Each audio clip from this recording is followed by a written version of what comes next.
Hey guys, it's Phae and this is Day with Phae. In this video, I'm going to be reviewing the Eilish Perfume by Billie Eilish. Timestamps are going to be in the description below. If you're looking for a specific piece of information, it's there. I got you guys. And while you're here, why not subscribe? When Billie came out with this perfume, I wanted to get my hands on it, but it completely sold out.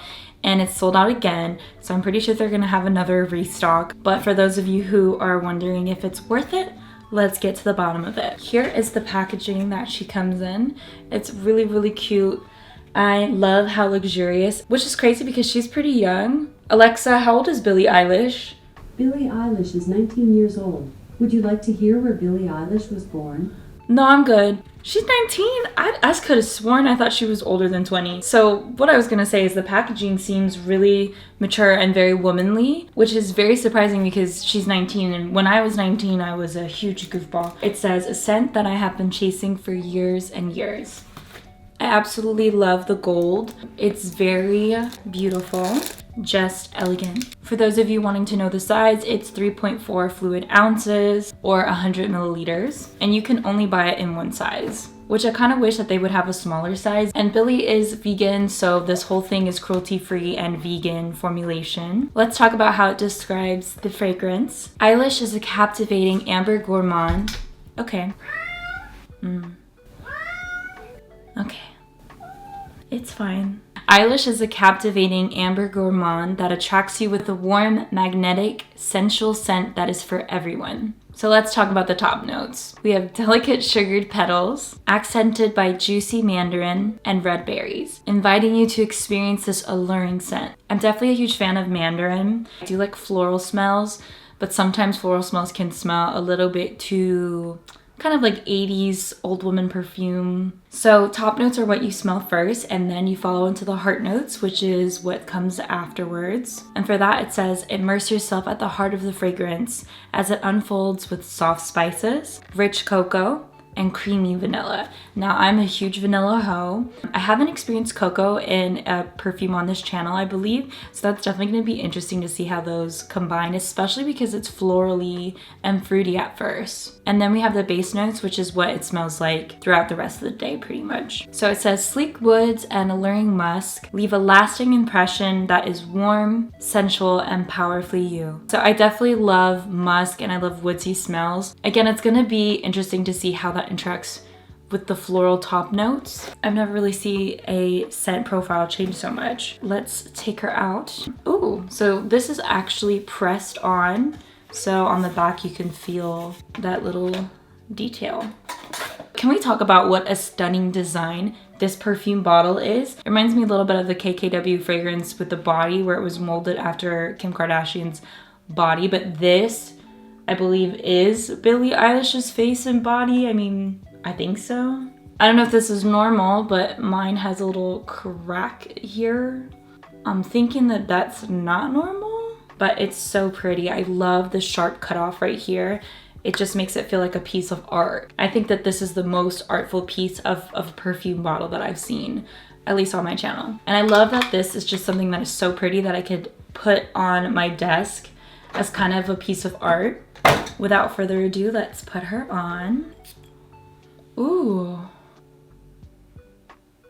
So at first I smelled I want to say a little bit of that mandarin. It didn't smell too much for me. So it basically goes through the top notes very quickly. I hit that refreshing berry scent. It kind of reminds me of that scent that you have from flavored water, but like the fancy flavored water. Now it's fading into a vanilla cocoa-y.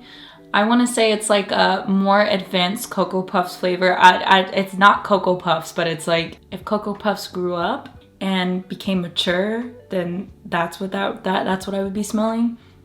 It's definitely very unisex, the way that the heart notes smell on my skin. And the way that it's mixing kind of with my skin chemistry, it reminds me a little bit of kind of black licorice, which I am not a huge fan of that smell. The way that it interacts with my skin chemistry is going to be different than how it interacts with another person's skin. But yeah, I'm getting that slight hint, very slight, of black licorice. Do not mind my mess, but I'm gonna show you what my cat is doing. He really wants to smell this, so I'm gonna let him.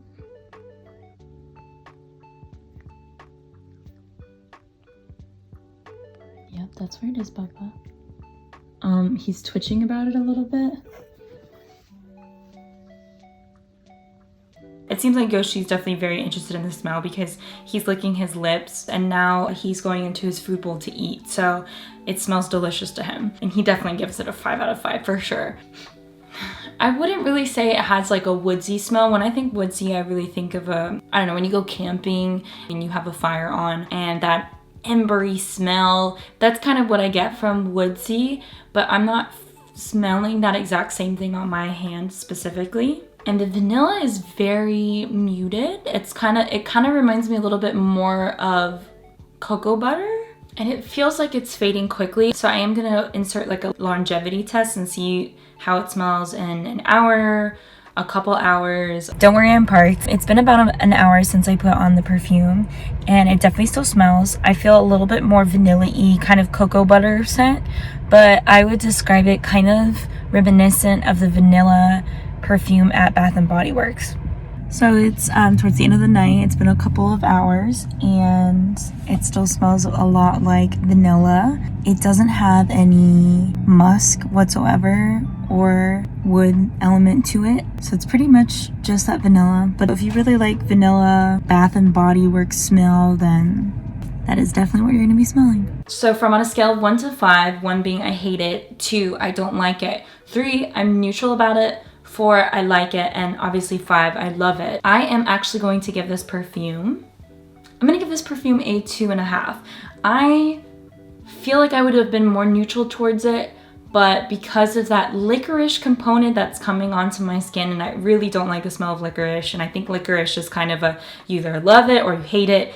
I'm unfortunately from the latter camp, so it pushes it into a I don't like it state. I will say the packaging of the perfume is absolutely beautiful. I obviously love that it's cruelty-free and vegan, but I'm just not a huge fan of it. Is this a perfume that I feel like is essential to collect? Absolutely not. I feel like I am going to probably resell this one because I am not a huge fan of it. I do love the bust so much and I almost want to keep it as a piece of art, but that just feels so wasteful. So that concludes my review of the Eilish perfume. I hope you guys found this video really informational, and if you did, please give me a thumbs up. I always genuinely appreciate it. And if you haven't already, I would love for you to subscribe. All you have to do is click my face right here and you can watch some of my other perfume videos right here. I hope you guys have a beautiful rest of your day. Bye!